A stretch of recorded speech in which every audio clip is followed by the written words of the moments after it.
मुदत 40 साल के हैं, गुरुग्राम के रहने वाले हैं। वो एक चेन स्मोकर हैं। अब उनका हमें मेल आया। मुदत बताते हैं कि वो 16 साल की उम्र से सिगरेट पी रहे हैं। उन्होंने कई बार सिगरेट छोड़ने की कोशिश की है पर छोड़ नहीं पाए थे। 3 साल पहले उन्हें अंजाइना पेन उठा। उसके बाद उनकी सेहत लगातार गिरती रही। उन्हें दिल से जुड़ी और समस्याएं महसूस होने लगी। चलते समय उनकी सांस फूलती थी, सीने में दर्द रहता था। वो बहुत जल्दी थक जाते थे। उनके डॉक्टर ने उन्हें साफ साफ बोल दिया कि उन्हें हार्ट अटैक का खतरा है। अगर वो सिगरेट नहीं छोड़ते हैं तो फिर लेने के देने पड़ सकते हैं। और इसके बाद मुदत ने निकोटीन पैच से लेकर साइकोथेरेपी सब ट्राई कर ली और तब जाकर के वो सिगरेट की लत को थोड़ा बहुत छोड़ पाए हैं। अच्छी बात यह है कि अब लगभग 10 महीने हो गए हैं, मुदत ने सिगरेट को हाथ तक नहीं लगाया है। वो अब ज्यादा हेल्दी महसूस करते हैं। मुदत चाहते हैं कि हम अपने शो पर डॉक्टर से बात करके लोगों को ये बताएं कि सिगरेट से दिल को किस तरह का नुकसान पहुंचता है, सिगरेट में ऐसा क्या होता है और वो दिल और बाकी शरीर पर किस तरीके से असर करती है। साथ ही ये भी बताएं कि क्या सिगरेट छोड़ने के बाद जो नुकसान पहले हो चुका है क्या उसकी भरपाई हो सकती है, और सबसे जरूरी बात, सिगरेट छोड़े कैसे। अब हमारे एक्सपर्ट्स इन सारे सवालों के जवाब देंगे, पर सबसे पहले ये समझ लीजिए कि सिगरेट का आपके दिल पर क्या असर पड़ता है। इसमें कोई डाउट नहीं है कि सिगरेट पीना हार्ट के लिए नहीं बल्कि सारे जो हमारा कार्डियोवास्कुलर सिस्टम होता है उसके लिए नुकसानदायक है। हार्ट में जो हार्ट की नाड़ियाँ होती हैं या सारी बॉडी की जो नाड़ियाँ हैं उसमें डिपॉजिट शुरू हो जाते हैं जिसको कि हम एथेरोस्क्लेरोसिस कहते हैं। उसी वजह से अल्टीमेटली हार्ट अटैक होते हैं या अंजाइना होता है या हार्ट फेलियर होता है।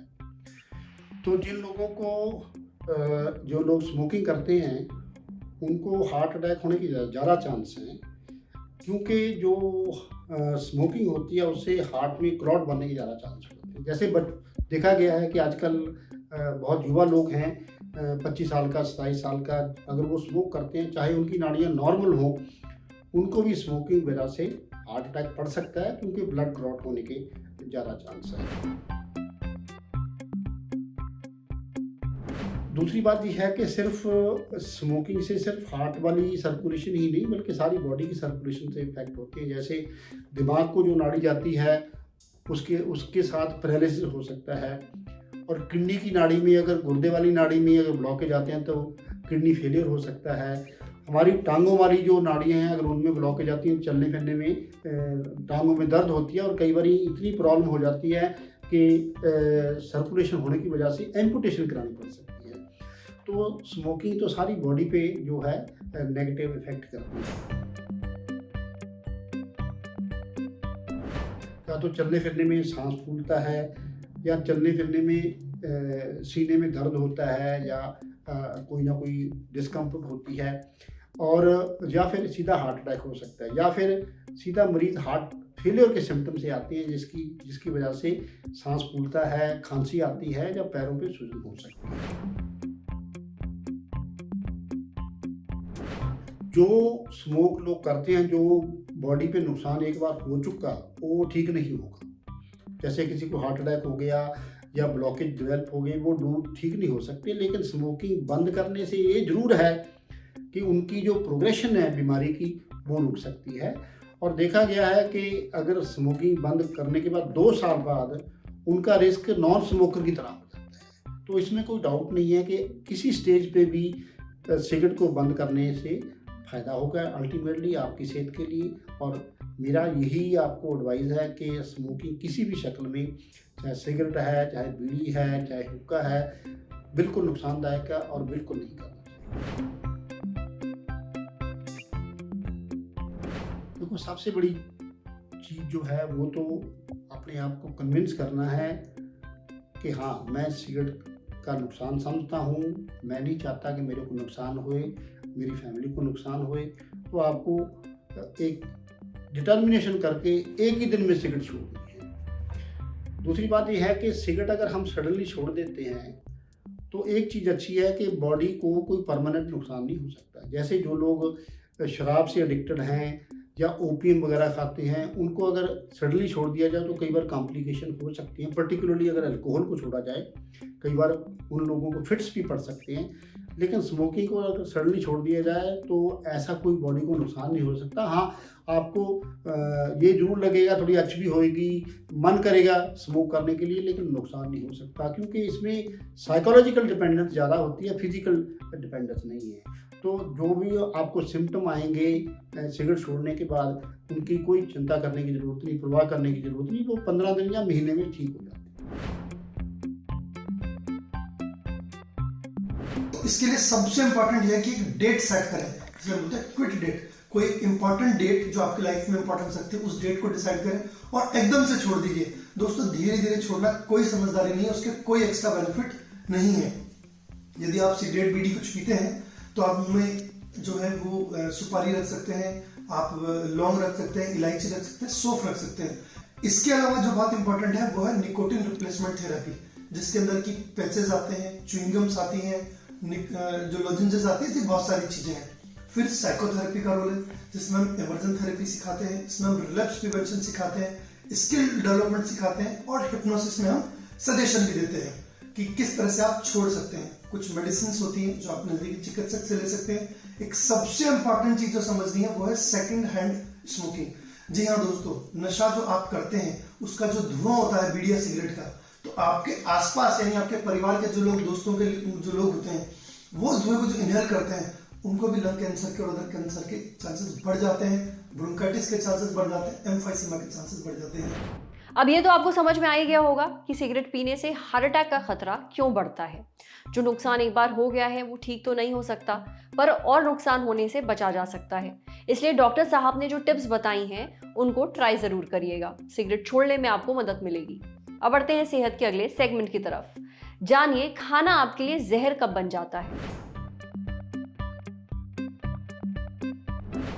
आपने बाहर का कुछ खाया, कुछ समय बाद आपकी तबीयत खराब हो गई, उल्टियां होने लगी, पेट में दर्द शुरू हो गया, दस्त होने लगे।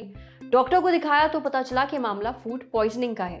अब फूड पॉइजनिंग शब्द तो बहुत आम है, आपने कई बार सुना होगा, पर आखिर ये होता क्या है?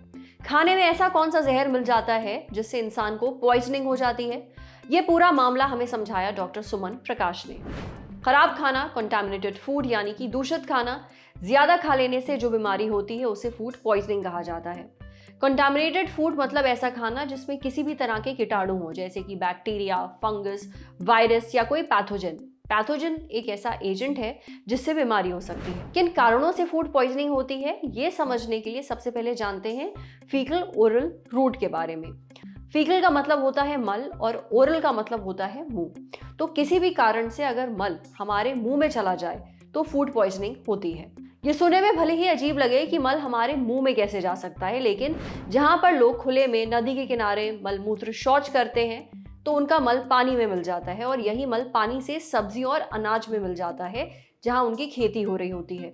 दूसरा कारण है मक्खियां। मक्खियां मल पर जाकर बैठती हैं। अगर हम खाना बहुत देर तक खुला छोड़ देते हैं तो वहीं मक्खियां खाने पर बैठती हैं। ऐसा खाना खाने से फूड पॉइजनिंग हो जाती है। तीसरा कारण है कि जब हम सो रहे होते हैं तो ये मक्खियां हमारे मुंह पर आकर बैठती हैं। खासतौर पर ऐसा बच्चों में ज्यादा होता है, ये प्रॉब्लम बच्चों को ज्यादा होती है, इससे भी फूड पॉइजनिंग हो जाती है। एक और वजह है चावल। चावल को दोबारा गर्म करने की वजह से इसमें एक बैसिलस सीरस नाम का एक कीटाणु पैदा होता है जिसके कारण फूड पॉइजनिंग हो जाती है। इसलिए हमें चावल को बार बार गर्म करके नहीं खाना चाहिए। मतलब आपको ठंडा चावल वैसे भी नहीं खाना चाहिए, पर कोशिश करें कि बासी चावल ना खाएं कि आपको बार बार उसे गर्म करने की ज़रूरत पड़े। इसके अलावा मल मूत्र करने के बाद अपने हाथ अच्छे से धोने चाहिए, नहीं तो आपको फूड पॉइजनिंग का खतरा बना रहता है। अगर आप स्विमिंग पूल, नदी या फिर झील जैसी जगहों पर नहाते हैं और वो पानी पी लेते हैं, आपके वो पानी मुंह में चला जाता है, तब भी फूड पॉइजनिंग हो सकती है। समझे? अब आ रही है सेहत के आखिरी सेगमेंट की खुराक, एक झकास सी हेल्थ टिप। जानिए एक्सरसाइज के बाद आपको क्या खाना चाहिए। एक्सरसाइज करने के बाद आपको अपने खाने में कौन सी चीजें जरूर शामिल करनी चाहिए, ये जानने के लिए हमने बात की अमरीन शेख से। डाइटिशियन अमरीन शेख बताती हैं कि एक्सरसाइज करने के बाद सही पोषक तत्व लेना चाहिए ताकि आपकी बॉडी जल्दी रिकवर हो सके। इसके लिए कोई भी फूड ग्रुप छोड़ना नहीं चाहिए। कार्बोहाइड्रेट, प्रोटीन और फैट की सही मात्रा और इनके अच्छे सोर्स खाने में शामिल करने चाहिए। एक्सरसाइज के बाद आपको प्रोटीन से भरपूर चीजें लेनी चाहिए। वेजिटेरियन लोग प्रोटीन के लिए मेवे और दालें ले सकते हैं। चना, मूंग, छोले, राजमा वगैरह में से जो भी आप अच्छे से पचा सकते हैं वो लेना चाहिए। इसके अलावा प्लेन दही, सोया और पनीर भी ले सकते हैं। ध्यान रहे कि पनीर बहुत ज्यादा तला हुआ ना हो। वहीं नॉन वेजिटेरियन लोग खाने में चिकन, अंडा और मछली शामिल कर सकते हैं। आपको लीन मीट लेना चाहिए, मतलब जिसमें बहुत ज्यादा फैट नहीं होता है। प्रोटीन के अलावा आपको कार्बोहाइड्रेट्स भी शामिल करना होता है। इसमें आपको ये ध्यान देना है कि चीनियों और मैदे की चीजें जैसे सिंपल कार्बोहाइड्रेट नहीं लेना चाहिए। एक्सरसाइज के बाद कॉम्प्लेक्स कार्बोहाइड्रेट लेना चाहिए, जैसे गेहूं, मिलेट्स यानी ज्वार, बाजरा और रागी जैसे मोटे अनाज के प्रोडक्ट्स ले सकते हैं। फल ले सकते हैं। अगर ब्रेड भी ले रहे हैं तो ये मल्टीग्रेन ब्रेड हो, ना कि प्लेन ब्राउन ब्रेड या फिर व्हाइट ब्रेड। अमरीन शेख कहती हैं कि सबको लगता है कि फैट नहीं खाना चाहिए, लेकिन ऐसा नहीं है। डाइट में फैट भी बहुत ज़रूरी है क्योंकि ये बाकी के पोषक तत्व शरीर में अवशोषित करने में मदद करता है, उनके अब्जॉर्प्शन में मदद करता है। फैट में हेल्दी फैट ले सकते हैं जैसे कि बादाम, अखरोट और बिना मलाई वाला दूध। आज सेहत पर इतना ही। अगर आप एक डॉक्टर हैं, हमसे कुछ शेयर करना चाहते हैं तो जो भी ईमेल आईडी आपको इस वक्त अपनी स्क्रीन पर दिख रही है उस पर हमें एक मेल भेज दीजिए। ये वीडियो फेसबुक पर देख रहे हैं तो हमारे फेसबुक पेज को लाइक करिए, यूट्यूब पर देख रहे हैं तो हमारे चैनल को सब्सक्राइब करिए, बेल आइकन पर ज़रूर क्लिक कर दीजिए ताकि जब भी हम कोई नया वीडियो अपलोड करें तो उसका नोटिफिकेशन आप तक सबसे पहले पहुंचे। शुक्रिया।